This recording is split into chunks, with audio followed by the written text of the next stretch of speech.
No, I only got 5 seconds. You got to make your point. And then I see them sitting for 3.5 hours and listening to a Rogan podcast. That was a cultural phenomenon. That was a cultural change. This generation of kids, I have so much hope for because they grew up with that. And, they want it. So I do have a lot of hope that we're going to be able to do this. And then, I think Charlie Kirk did that too, was an example to a lot of those kids. Because whether you agree with him or not, and he had very strong opinions that people, consider terrible.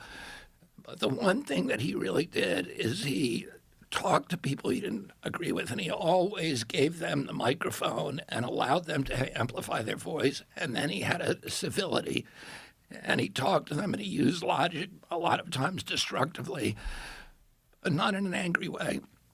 Yeah. And so I think, he was teaching people how to have conversations again. You're teaching people how to have conversations again. And it's, I think that's, one of the big hopes that I have for the future, that people learn to talk to each other with whom they did, with people with whom they disagree.